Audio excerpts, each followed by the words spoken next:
I need to stop what I'm doing today and come up with an intro. But let's get straight into it. Last week was a very hectic week for the dating scene in U.S.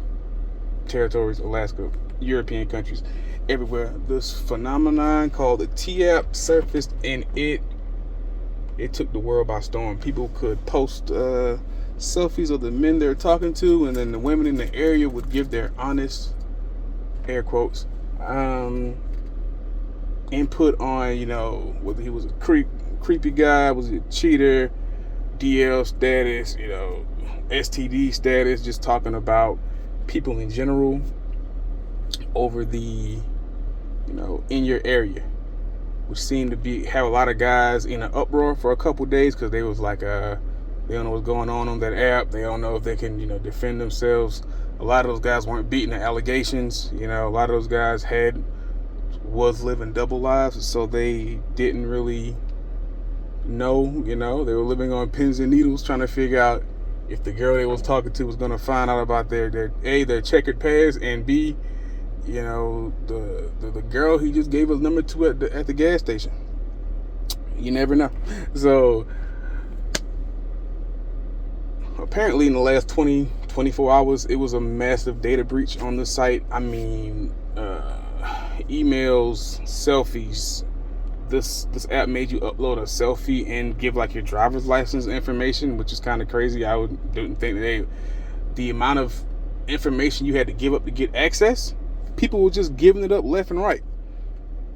If this was an identity theft scam, they would have got so many people. But hackers breached the website, the app, and they got over 50,000 people's selfies, addresses, driver license numbers, who they were exposing on the app. It's just crazy. And it goes to show you that the quick as you put it out there, the quick as you can get it back. Because now your name is tied to, what you put on the app about this person. And sometimes, even if 25% of it is wrong, it's still 25% of that is wrong. If 25% of people in there were just, spewing BS, trying to keep the app going in the city, then that is still 25%. But all in all, it's a valuable life lesson. Some people just wanted to be included in the drama, and they wanted to get on there. Some people just got on there. They didn't even post anything. They just got on there to look up their brother, their significant other. Once that was out the way, they went to friends, significant others. They went to dads, co-workers. They just want to see. Some people just, they don't like being in the drama, but they like being close enough where they can sit there and enjoy it. I'm pretty sure some people went out their way to make fake Facebook profiles, add the girlfriend of the significant other who was on their Facebook, and proceed to spam them with messages about, what your man is out here doing. Some people don't like being involved in it, but they don't mind stirring the pot. And that's just how the world works. Me personally, I thought the app was what it was.